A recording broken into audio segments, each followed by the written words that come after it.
All right, we're here again on another session of short sale versus foreclosure, loan modification, deed in lieu.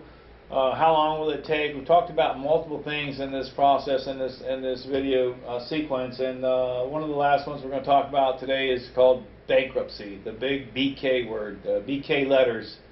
What have you heard about BK? Well, basically the idea of bankruptcy is that's my get out of jail card free. I can file a bankruptcy. I don't owe anything on the house. My car payment's free. My credit cards are free. Basically everything's just free and I don't owe anybody anything. And I can stay in my house until the bank figures it out, that I'll fight it whatever I did. Yeah. Well, bankruptcy is definitely a reset button. We call short sales a reset button. Bankruptcy is a reset button on debt, what you owe in debt. There's multiple bankruptcies that you can file. You can file Chapter 7, which is total bankruptcy of everything, or Chapter 13, which is repayment, like a reinstatement, like a loan modification per se, but you do it on all your debt, not just your home. So when attorneys tell you to file bankruptcy and don't worry about your property or your mortgage, because now you're not responsible for the mortgage, that answer is true. Once you file bankruptcy Chapter 7, you're not responsible for your mortgage after that point, after it proceeds through there and the bankruptcy's dismissed, or not dismissed, but worked through the process, discharged. Yes, you're not responsible, but did your attorney tell you everything? And these are one of the things I say, that you can file bankruptcy on a property to stop a sale date, foreclosure process. Banks can go around that bankruptcy. So they can actually physically go around that bankruptcy so they can still follow through the short sale. And that process doesn't take long, and it can happen. So the bankruptcy, if you have a lot of debt on other stuff and not just a home, then it's probably a good tool to use, and make sure that you hire a good bankruptcy attorney when you do that process. Again, remember, we're not attorneys here.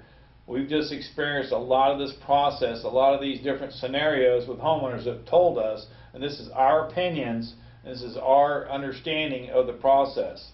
So bankruptcies can postpone, but sooner or later the bank can foreclose on your property.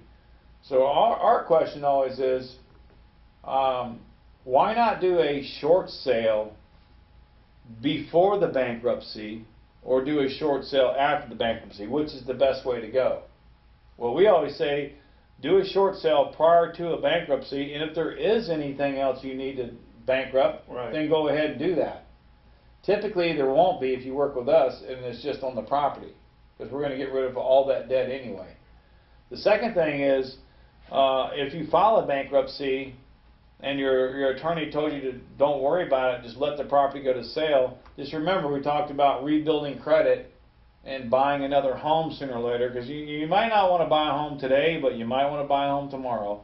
And if you file bankruptcy and then you let your property just go to foreclosure, that means now you have two hits on you. You have a bankruptcy and you have foreclosure, and that's the only way the banks can take the property back, is if you, again, deed the property to them or short sale it, foreclose it.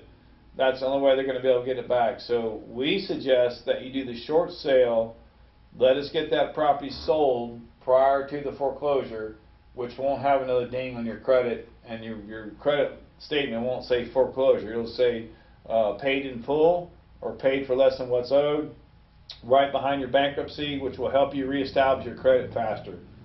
So any other questions that you think you might have on that topic, or of any of this? Yeah, no, those are basically the top dirty dozen questions. Yeah. And you're talking about a dirty dozen list. Those are the dirty dozen list. That is. Other stuff like fixing up my house, that doesn't really come in. But these are the ones that I get asked over and over and over again. From whether it's a $100,000 house or whether it's a $700,000 house, I still have people asking, how long do I have? It's the same question. Yep. It's, you're in the same arena. Nothing changes. It's a house foreclosure. The real rules are set, and it's the same game, just different clowns. Correct. All right. Appreciate your time, and watch the rest of the videos on our video blog, and we'll talk to you soon.